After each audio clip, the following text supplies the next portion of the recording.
Yo, what's happening, people? It's DJD FOREX here again, just doing another breakdown for you guys. So let me just get straight into it. Um, Today I caught a move, a buy on GJ, and I'm just going to do a quick breakdown and show you exactly what I saw, why I took my trade, and yeah, hopefully this can help some people. So just quickly to start off with, this is my TradeZella journal. This is the actual move I caught. On my first attempt, I took a little L trying to catch it. And then I basically caught it on my second attempt, but I took two entries. So that's what you see there. Yeah, and that's basically the journal. I'll show you on the chart exactly where the buys were. Okay, cool. So to start off with, so I trade the London session, which basically means I will come to the chart around this time, about 7. I'll wake up about 7. All right, have a quick look at what happened. And if I need to jump into action, I do.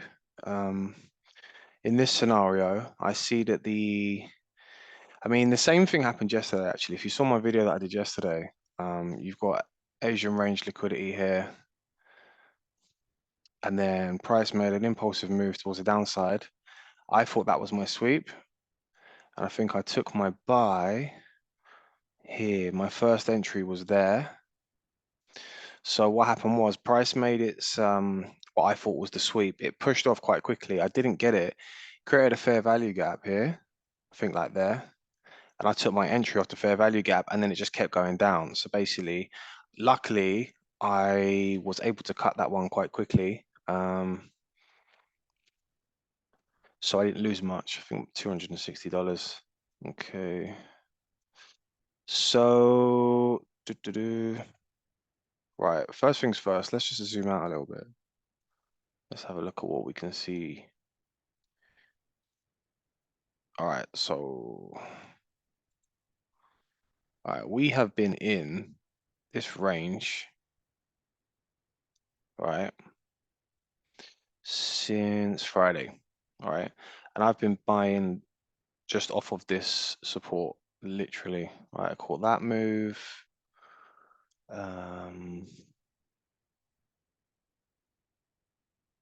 I caught that move as well when it actually came down. Right now today, although we kind of like broke structure here, and probably the smart move would have been to take the sell down from there. I actually trade against the trend, so I'm cool with that because basically I'm bullish on GJ on the higher time frame. She's bullish. I would rather just take buys. So my buy was actually this push here. So when price pushed down like that, I took the buy from here because I had liquidity down there. So this was only a small move, but to be honest with you, that move wasn't much bigger anyway, coming from there down to there. Okay, 47 pips, fair enough. The move I caught was, to be fair with you, by the time I got in and out, I think I only secured about 15 pips. Yeah, 36. But to be honest with you, GJ is not really moving much at the minute. All right, cool. So it's actually the same confluences. I'm just trading support and resistance. Now, if you can see this green box here, right? On the higher time frame, this is a major support. So this is like a key support. So when price came down, it actually found support and started to make a bit of an uptrend, right? Now, for this to go bullish from here, this being the support that held, because I didn't see all of this at this time, right? I know that there's liquidity underneath here. I know that there is also liquidity underneath here. So for this to go down, so for this to go up, I need it to sweep all of this before it shoots off because it's not going to leave liquidity. There was a few bits and pieces down here that needed to be taken out before it went. So when it made its impulsive move today, it actually took out a fair value gap that had been left behind. And I know from previous experience, I know I'm not a smart money concepts trader, but from experience, I know. So this gap here, right? Don't know if you can see it, right? Can you see it? So when you go down to the smaller time frames, this was a gap that was a bit bigger and it got squashed down, but this is still liquidity. Price will still come back for this. So I knew if we were going to go up, we had to come down, sweep all of this. This had to get a touch, and then we go, and we have like an internal market structure break, right? Because when price does this, as long as it holds the low, so I don't know, this could be the low or this, I would say probably this, right? As long as this holds and all this gets taken out, when price pushes into all of this, it gives it like rocket fuel. That's what I say, because all of the traders that have been basically buying off this, right? When it does this, it's going to activate all of their stop losses. It's going to take them all out. And then what that's going to do is then that will be the catalyst for a massive push upwards. So it's an internal market structure break, basically. So I thought this was going to be the push up that takes us back into a bit of a sort of more back into like a, I don't know, like a bullish push, because GJ's been coming down for like nearly a month now. Nonetheless, you can still make money. I mean, I've been just trading bounces and counter trend. Well, actually not counter trend. I've been trading against the counter trend the whole time, and I'm still managing to make profit. I just don't like selling GJ. I don't know why. I just because I'm just bullish on the higher time frame.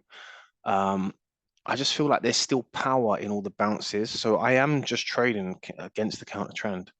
Eventually, when we do find a bottom, we will go bullish again, and the swings can start again. But right now, I'm literally just scalping. So I'm just adapting to the market. So let me break down into a bit more detail what happened here today. Right, so I had this fair value gap here, and I knew it had to get taken out. So when price was making an impulse move towards, I literally waited for it to take it out, and it did, right? So that went gone, yeah? Price wicked into it. Now, for me to take a buy, right, I need the same thing every day.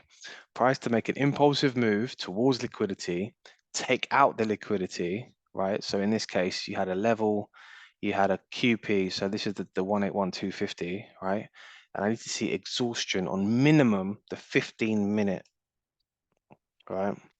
So when this candle pushed down and wicked back up and rejected like that, I was like, oh, okay, cool. We might have, this may hold, but I need to see a little bit more. So I had to go down to the 5 min. Okay, cool. So when I looked at the 5 min, I saw that basically price had come, rejected, doji, pushed down, rejection. So I'm getting all this exhaustion on the 5, even though the 5 is not enough for me to take it. It needs to be minimum 15. But when I started going through the time frames, oops, it started to look like we may get a push back up. So liquidity's been taken out.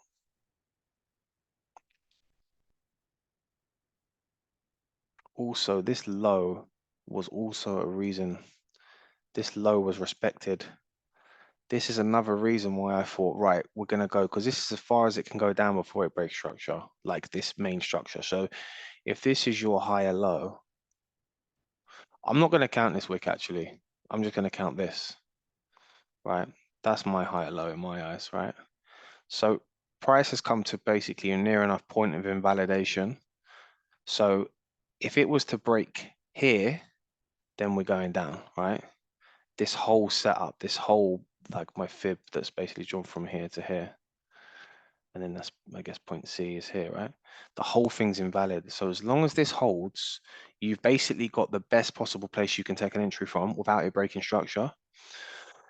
Obviously, I know we've got an internal market structure break, but the main structure, right?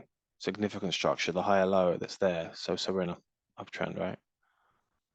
So when price basically gets the point of invalidation, for me, here it's a no-brainer. So the risk to reward on that, you know, if you put your stop loss 5 pips here, like that, 5 pips, you've literally got a 5 pip stop loss on, you know, unlimited potential up, you know, upside gain. So it's basically just a high probability place to take a buy from, because not only do I see this, but every other trader sees the same thing I see. So a lot of people will be buying from this point because it's almost like if it was to go 5 pips this way, it's the whole thing's invalid, right? So it's a very good place to take a buy from. So just bearing in mind that we're in a great place to take a buy from, and then price is holding pretty much this level. Now when I go down to the smaller time frame, so go down to the 1 minute, right? So if you watch my videos, you'll see I do the same thing every single day. The way I enter my trades, same thing, okay? I'll just go through it again with you. I follow price down. Okay, so this is my impulsive move towards liquidity, right? Here we go. Right, so that is the swing high. That's the swing low. Now, that's the next swing high. That's the next swing low. This is also like the failed low because it hasn't continued to go like down here, right? Up. So again, my entry strategy is just a momentum shift. Just reading the shift in momentum, right? Again, but this is market structure. This is the same stuff we see on the high time frame as we see on the smaller time frame. So I do the same thing. So we find the last, so because we followed it down, yeah, we find the last swing high, which is that one, and the last swing low, which is that one, and then we have a failed low there, and that's it. So as soon as I've got my exhaustion candles, and then I'm starting to see market structure come to this area, and you know, if it had gone 5 pips this way, it's invalid anyway. So you can't get a better buy from here. You've almost caught the bottom, right? So anyway, failed low. Now this entry signal, like these entry confirmations, they have to be in the right place. Like they have to be in the right place. Otherwise, this doesn't mean anything because you can see this all over the chart, right? But when you get this at a point of pretty much invalidation, this is like basically an absolute no-brainer trade. I mean, I really should have hit this a lot harder because I had a very small stop loss, but I think I just hit it twice instead. But let me sorry, let me clean this up for you. So I'm so tired, man. But I couldn't let the people down. I could not let the people down. They want to see a breakdown. They're gonna get a fucking breakdown. All right. So the way I do it to make it a bit more cleaner is I mark out the high with a green cat. Do you know what? Let's just leave it black for now so you can see it. So that's the entry line, right? And then you put the point of invalidation, right? I will change this to red. All right. So if it breaks this red line and keeps going down, you just keep moving it down with it, right? But I'm gonna put that there, and this is your failed low. And it's good. What you want to be seeing is wicks, bottom wicks, because you want to be seeing the fact that every time price is getting pushed down, it's getting rejected and pushed back up, right? This is price action, if you don't already know.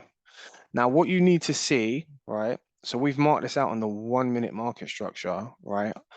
I will enter off a 5 minute candle closing above my 1 minute market structure last lower high. All right, so this one, right? I'm looking for a candle to break this line, and then I'm entering, and that's as simple as that. But it cannot be of the same time frame that you've drawn the market structure. It has to be one higher. All right, so a 15, a 5, a 30, anything. You might be lucky. You might get like an hour, right?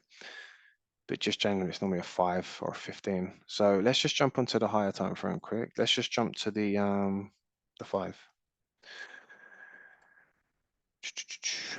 All right, let's see what we got here.